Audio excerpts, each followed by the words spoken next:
Yo, what's up guys, it's Ablaze Monkey. We are back for another video, and this week we're going to be starting a what if, and it's one that I've actually been looking forward to doing. Now surprisingly enough, I've not seen this one done before, which is very strange, because it has a lot of potential, and I've seen a lot of people in the community ask for it, and it seems like a fun idea that I'd enjoy tackling.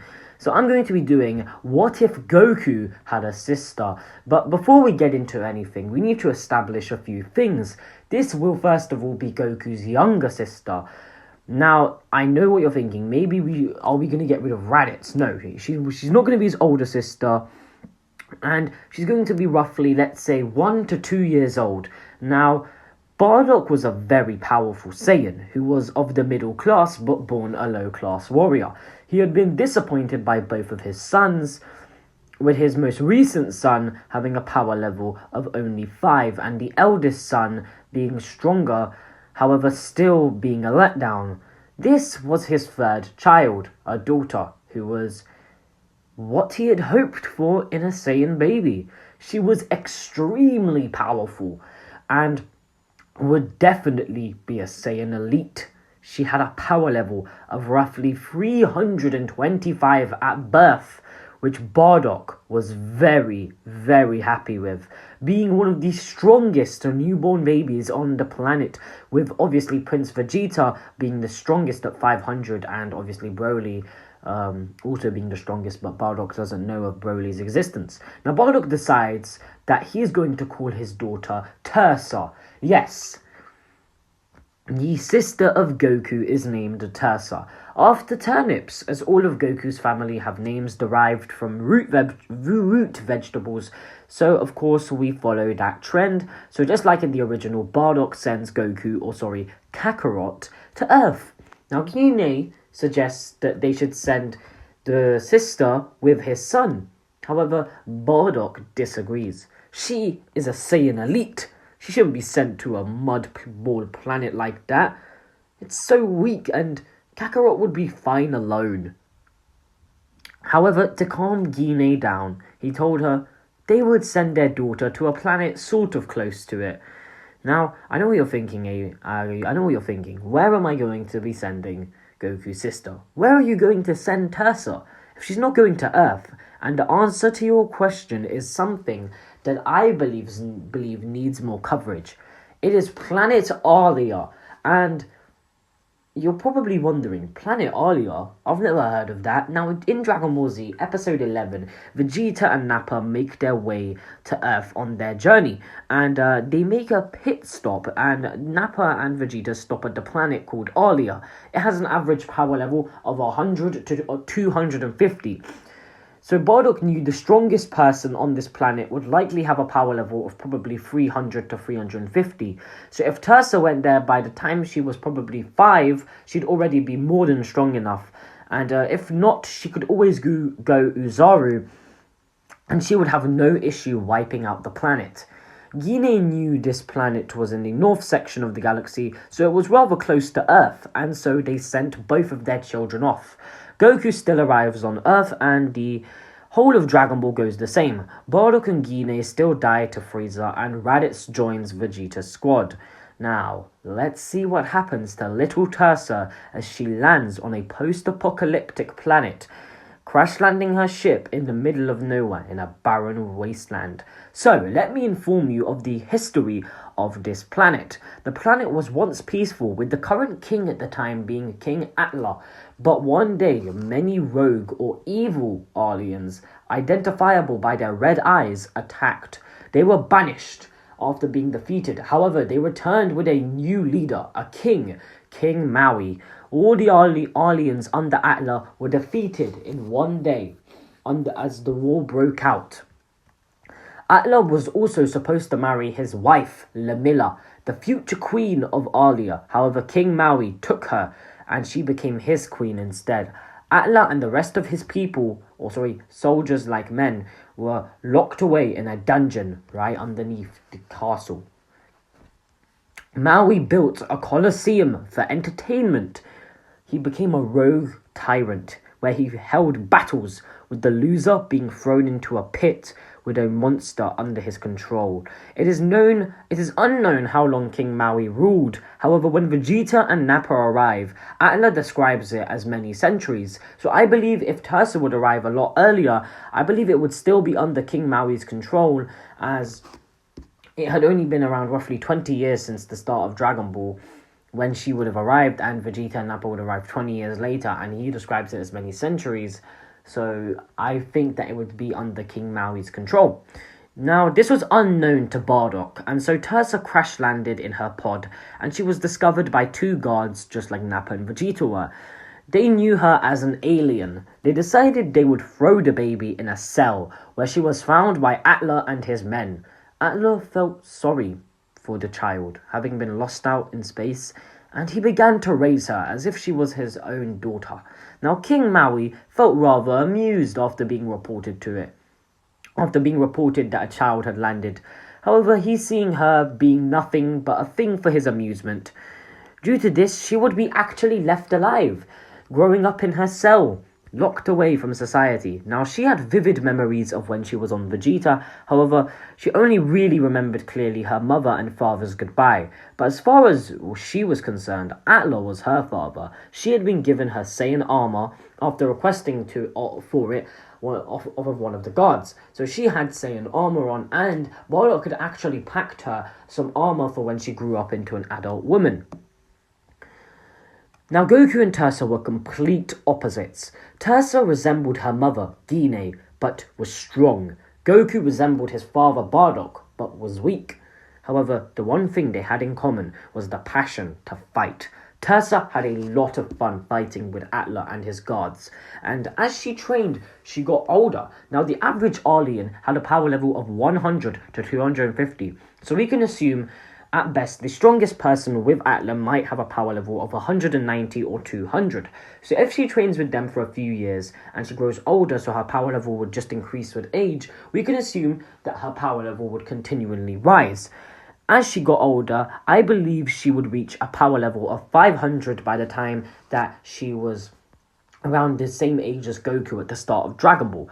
It was any other day in the cell, and all that brought Atla joy at this point was Tursa, who was now a child, more or less, and was no longer a baby. She decided, though, she had had enough, and she began to punch the cells, and eventually broke out, defeating both of the gods. Atla was shocked. He didn't think she could do that. Why hadn't she before? She told him that she didn't understand much before, but now she was older. She understood that they weren't supposed to be in that cage, and that everything that King Maui was doing was wrong. Now, King Maui was getting more bored by the day, and he asked his guards to check on Tursa and the rest of the prisoners. Now, Tursa still had the name Tursa, as Bardock had written her name on her armor, something he hadn't done with Goku due to a sort of lack of care for Goku, whereas Bardock wanted everyone to know the name he had given to his daughter, as he was very proud of her, something he lacked in his other sons. So Atla had known that it would be wrong to give this baby a new name, and so he had stuck with the name Tursa. His men escaped out of the cells, with Tursa having easily broken out of the cell, and King Maui was angered by this, and he sent out his champion. Now, the champion is the strongest warrior, and he told him that he had to fetch the prisoners. He didn't need to use his royal elite guards, so his champion, by the name of Gregor, would be more than enough to get them.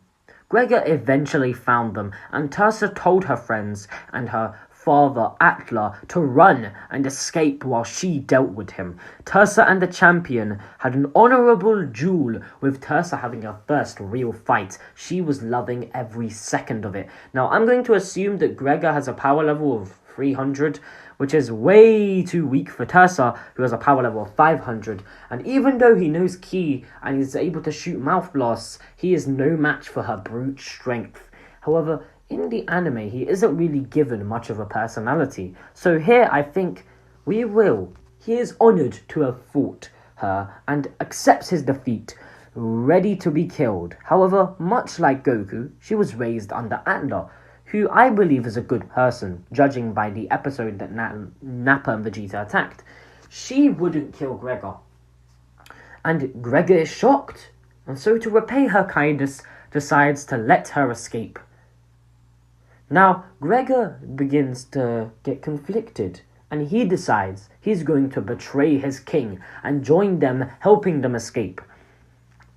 Now, other than the king's castle, the planet was a barren wasteland, so it was really easy to hide, and they decided to plan out and prepare a massive attack on the king who had taken his wife Lamilla. She was a prisoner to him. Yes, Atla obviously had lost his wife, and the day they had married, and all this time she had been with this king as a prisoner, and all Atla wanted was to reunite with her. Terza and Gregor began to train. Terza grew a lot stronger over the years as they planned this massive attack. So we'll say Gregor has a power level of 550 and Terza now has a power level of 800. Now a year has gone by, and this is roughly the time, I would say a few years have gone by, and this is roughly the time Goku is in the World Martial Arts Tournament. So to give you some context, they plan out their attack and they immediately set loose onto the palace. Immediately going into the palace, they begin to lose men. Having many in the first place, the king grows wary, and he decides he's going to set loose his secret weapon, the Yeti. Now you might wonder, who is this Yeti? He is a mutant bug, similar to a giant in human mythology, and if you're wondering why he didn't send out his champion or elite guard, it is because he knew how big of a threat Terza was and had cursed himself for not killing that child the day it had arrived, thinking that she would only be problems. After a lot of persuading, Gregor and her ran away without fighting the Yeti, with her catching only a glimpse at the Yeti, screaming that she would return and win against the beast. Gregor and her reunited with Atla, escaping with their lives, the Yeti hunting for them, however not catching them. Atla cursed his own will. They had been so close, he should have known the king would send out the Yeti. Sadly, they were forced into hiding, with a big chunk of their forces gone. However, the same applied to the king. He had lost many of his forces, with Terza and Gregor being able to take out many of them. However, with the Yeti, it didn't matter. There were 3 long, stale years. They all went by with Terza growing far more powerful. Now I'm going to assume that the Yeti has a power level of 2,000, as Nappa was able to kill it with ease. However, it seemed pretty powerful, being able to wrestle with Nappa for a tiny bit. Terza now has a power level of 1,000, and she was a teenager. She was a fine young woman. Gregor had a power level of 750. She had grown into quite the Saiyan, wearing the same clothes as her mother, Gine. However, they were red instead of the normal blue. One day, however, there was an incident. Terza looked up at the moon. There were 2 bright moons on planet Alia, and she transformed into an Ozaru. She wreaked havoc and killed multiple of Atla's forces. They were forced to keep running and hiding until the night was over. Terza was now a teenager, but the Ozaru form gave Atla an idea. He waited, and a day before the next full moons, he told them they would be attacking the castle, with Terza and Gregor leading the charge once more. Everyone was visibly confused as they had failed 3 years ago and they still hadn't come up with a plan to reinvade. And King Maui's forces were growing. He then explained to them that tomorrow was going to be a full moon, to which everyone except Terza understood what was going on. However, he explained to Terza that when fighting the Yeti, she would look up at the moon. She was confused as to what was going on, but decided to trust him, putting her faith in him. Yes, Atla planned to use the Ozaru form against the Yeti. They led the charge and the battle began. Gregor fought with the new champion, Lesoi, who had actually also been training, having seen the power increase of Gregor. However, he was no match for the former champion. Terza arrived eventually in the throne room after having easily defeated multiple guards. The farthest she had ever gotten, King Maui immediately deployed his elite guards, just like he did with Nappa and Vegeta, and she easily began to fight all of them, defeating them all with ease. The moons were beginning to come out, and the Yeti was emerging from his pit. Gregor arrived, and Gregor and Tursa battled it out with the Yeti. However, they were losing. Gregor was very sadly defeated and caught by the Yeti. He waved a farewell to Tursa. She began to cry, and the Yeti ate Gregor. Yes, he still had the same fate as the anime. However, he had not died in vain.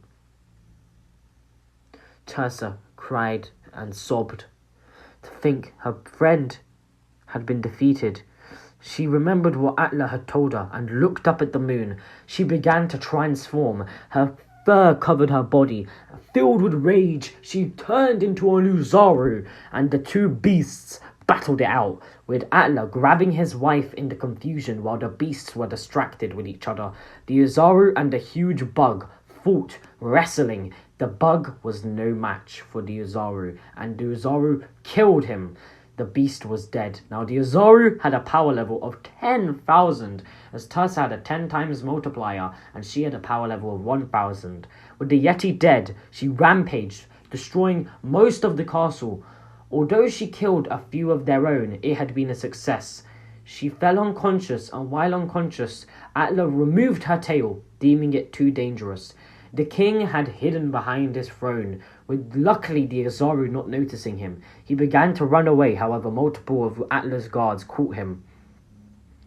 Now, this all occurred roughly around the time Goku defeated Piccolo as a teenager, but probably it was during the time skip where Gohan was born.